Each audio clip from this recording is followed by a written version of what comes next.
നമസ്കാരം.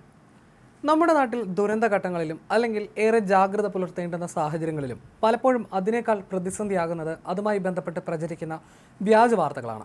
ഇത് അതിവേഗം പ്രചരിക്കുകയും ചെയ്യും. പ്രത്യേകിച്ച് അതിലെന്തെങ്കിലും രാഷ്ട്രീയ ജാതിമത സ്വാധീനങ്ങളുണ്ടെങ്കിൽ ചിലത് അത് വളരെ പെട്ടെന്ന് പ്രചരിപ്പിക്കുകയും ചെയ്യും. പ്രളയമുണ്ടായപ്പോഴും കോവിഡ് സമയത്തും അത്തരത്തിൽ നിരവധി വ്യാജ പ്രചരണങ്ങൾ നമ്മൾ കണ്ടിരുന്നു. എന്നാൽ അതിനിപ്പോഴും ഒരു മാറ്റവുമില്ലാതെ തുടരുകയാണ്. ഇപ്പോൾ പഹൽഗാം ആക്രമണത്തിന് പിന്നാലെ രാജ്യം നിർണായക നീക്കങ്ങൾ നടത്തുന്ന ഘട്ടത്തിലും അത്തരം വ്യാജ പ്രചരണങ്ങൾക്ക് യാതൊരു കുറവുമില്ല. ഇതിൽ ചിലത് കൃത്യമായ അജണ്ടയോടെ പാകിസ്ഥാൻ തന്നെ പ്രചരിപ്പിക്കുന്നതാണ്. അതാകട്ടെ ചിലർ ഏറ്റുപിടിക്കുകയും ചെയ്തു. അത്തരത്തിൽ നിരവധി വ്യാജ വാർത്തകൾ സോഷ്യൽ മീഡിയയിൽ പ്രചരിക്കുന്നുണ്ട്. വടക്കൻ ആർമിയുടെ കമാൻഡറായ ലഫ്റ്റനന്റ് ജനറൽ MV സുജീന്ദ്രകുമാറുമായി ബന്ധപ്പെട്ടതാണ് പ്രചരിക്കുന്ന ഒരു വ്യാജ വാർത്ത. പഹൽഗാം ഭീകരാക്രമണത്തെ തുടർന്ന് ലഫ്റ്റനന്റ് ജനറൽ സുജീന്ദ്രകുമാറിനെ സ്ഥാനത്ത് നിന്ന് നീക്കം ചെയ്തതായിട്ടായിരുന്നു നിരവധി പാകിസ്ഥാൻ അനുകൂല സോഷ്യൽ മീഡിയ അക്കൗണ്ടുകൾ പ്രചരിപ്പിച്ചത്. സുരക്ഷാ വീഴ്ചകൾ കാരണം ലഫ്റ്റനന്റ് ജനറൽ കുമാറിനെ അറസ്റ്റ് ചെയ്യുകയോ കസ്റ്റഡിയിലെടുക്കുകയോ ചെയ്തുവെന്നും പ്രചരണങ്ങളുണ്ടായിരുന്നു. എന്നാൽ ഇതെല്ലാം തെറ്റാണെന്ന് പ്രസ് ഇൻഫർമേഷൻ ബ്യൂറോയുടെ വസ്തുതാ പരിശോധനാ വിഭാഗം സ്ഥിരീകരിച്ചു. എന്നാൽ യഥാർത്ഥ വസ്തുത സുജീന്ദ്രകുമാർ ഏപ്രിൽ 30 വിരമിക്കുന്നു എന്നത് മാത്രമാണ്. മറ്റൊന്ന്, ഇന്നലെ നിയന്ത്രണ രേഖയിൽ വെച്ച് ഇന്ത്യൻ റഫേൽ യുദ്ധവിമാനം പാകിസ്ഥാൻ വെടിവെച്ചിട്ടെന്നായിരുന്നു.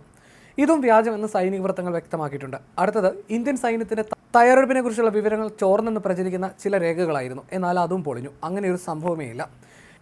എന്നാൽ ഇത് ഇവിടം കൊണ്ടും തീർന്നില്ല. ഇതിനിടെ യുദ്ധത്തിലുണ്ടാകുന്ന അപകടങ്ങൾക്കും പുതിയ ആയുധങ്ങൾ വാങ്ങുന്നതിനുമായി മോദി സർക്കാർ പുതിയ അക്കൗണ്ട് തുറന്നെന്നും ഇന്ത്യൻ ആർമിയുടെ ഈ ഫണ്ടിലേക്ക് ₹1 വരെ പൊതുജനങ്ങൾക്ക് സംഭാവന നൽകാമെന്നുമുള്ള അവകാശവാദത്തോടെ ഒരു സന്ദേശം സമൂഹ മാധ്യമങ്ങളിൽ വ്യാപകമായി പ്രചരിക്കുന്നുണ്ട്. എന്നാൽ അതും തെറ്റാണ്.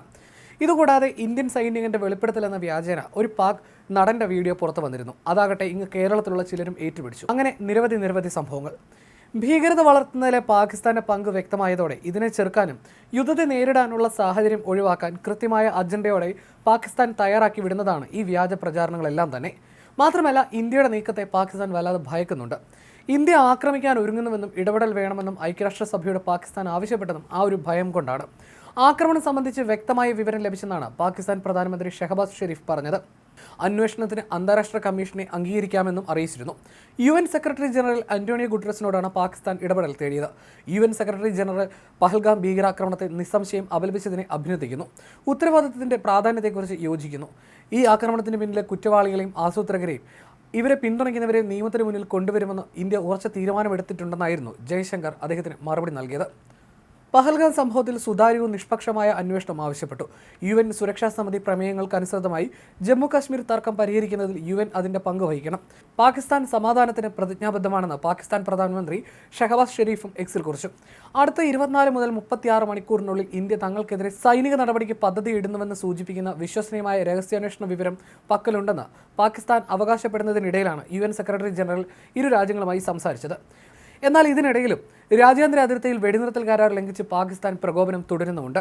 കഴിഞ്ഞ ദിവസം വരെയും നിയന്ത്രണ രേഖയ്ക്ക് സമീപം വരെ മാത്രമായിരുന്നു വെടിവെപ്പ്. ചൊവ്വാഴ്ച രാത്രി മുതൽ 5 പാകിസ്ഥാൻ വെടിനിർത്തൽ കരാർ ലംഘിച്ചുവെന്നും റിപ്പോർട്ടുകളുണ്ട്.